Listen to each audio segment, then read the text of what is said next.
අම්මා තමයි දන්නේ දුවගේ දක්ෂතාවයේ අම්මා තමයි ඒ ශක්තිය ධෛර්යය ලබා දුන්නේ. මම දැක්කා FB වල එහෙම ಜಾති ભેද ඇදලා යනවා අපේ ගම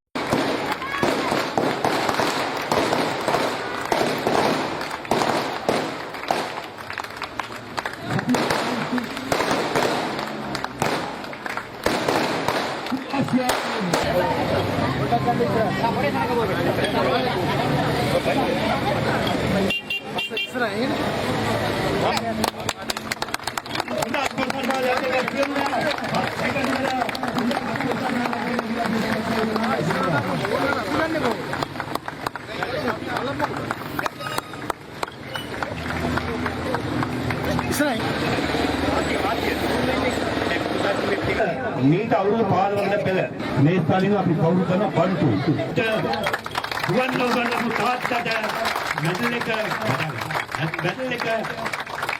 බලනවා මේ ඊටමත් මේ අම්මා තමයි දන්නේ දුවගේ දක්ෂතාවයේ අම්මා තමයි ඒ ශක්තිය ධෛර්යය ලබා දුන්නේ.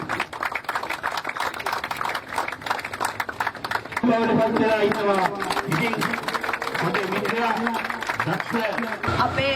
අපේ ගමේ ಜಾති ભેද මුකුත් නැහැ. මම දැක්කා FB වල එහෙම ಜಾති ભેද ඇදලා යනවා. අපේ ගමේ කිසිම ಜಾති ભેදයක් නැහැ. මුස්ලිම්, සිංහල, දෙමළ, බෞද්ධ ඔක්කොම එක හිටියේ. මම ඉස්සර කාලේ ඉඳන් මම එයාලත් එක්ක හැදුනේ. ඉතින් මට කියන්න ඕනේ ඒ වගේ පෝස්ට් ෂෙයා කරන්න එපා. අපේ ගමේ වගේ ප්‍රශ්න නැහැ.